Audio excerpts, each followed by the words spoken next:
Shalom, Bapak Ibu. Sekarang kita akan belajar Al-Quran membenarkan kitab suci Kristen. Mari kita mulai. Pertanyaan umat Muslim mengenai Al-Quran dan Alkitab.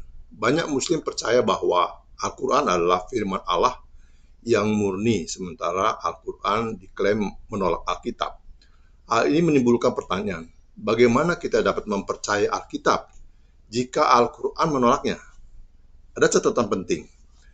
Penulis menjelaskan bahwa meskipun orang Kristen tidak menganggap Al-Quran sebagai firman Allah, terdapat tema-tema serupa antara Alkitab dan Al-Quran.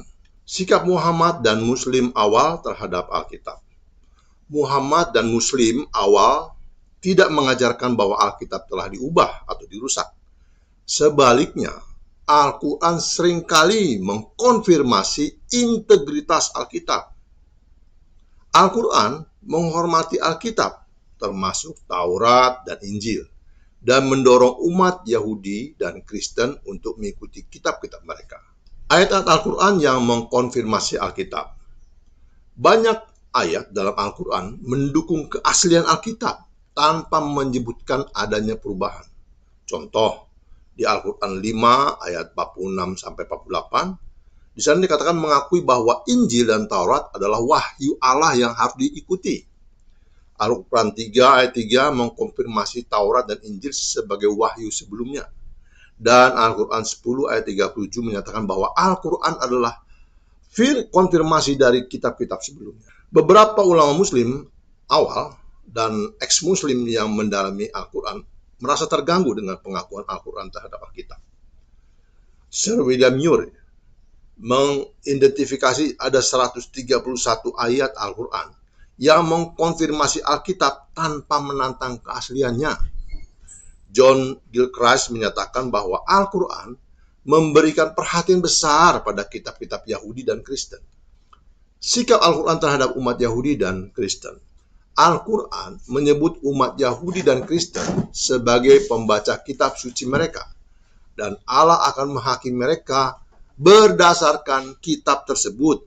Quran 2 ayat 113 dan Quran 5 ayat 66. Al-Quran mengakui bahwa beberapa individu mungkin mendistorsi kitab suci secara lisan, tetapi tidak menuduh teks kitab itu sendiri telah dirusak. Baca Quran 3 ayat 78-79. Bahkan ada penghormatan Al-Quran terhadap kitab terdahulu. Al-Quran memandang tinggi Taurat, Injil, dan Zabur sebagai bagian dari wahyu Allah yang lengkap dan benar. Nah, kita akan membahas definisi mengkonfirmasi dalam Al-Quran. Kata mengkonfirmasi dalam bahasa Arab mencakup makna memberi kredibilitas, menerima sebagai kebenaran, dan mempercayainya. Al-Quran memberikan konfirmasi utuh terhadap kitab-kitab sebelumnya tanpa pengecualian. Nah, ada pertanyaan kunci tentang korupsi Injil. Pertanyaan demikian, mengapa Injil diubah? Jika Injil diubah, mengapa Allah membiarkan umat hidup dalam kebodohan selama 6 abad sebelum datangnya Muhammad? Kapan tepatnya korupsi terjadi? Sebelum, selama, atau setelah masa Muhammad? Bagian mana yang diubah? Seluruh kitab atau hanya sebagian? Nah, kita akan melihat bantahan terhadap tuduhan korupsi kitab suci. Ayat-ayat Al-Quran seperti Quran 2 ayat 146 dan Quran 3 ayat 71 merujuk pada penyembunyian kebenaran, bukan perubahan teks. Firman Allah tidak dapat dihancurkan karena kekuatannya melampaui manusia. Nah, kita akan membahas argumen konfirmasi parsial. Beberapa sarjana Muslim menyatakan Al-Quran hanya mengkonfirmasi bagian-bagian yang sesuai dengannya.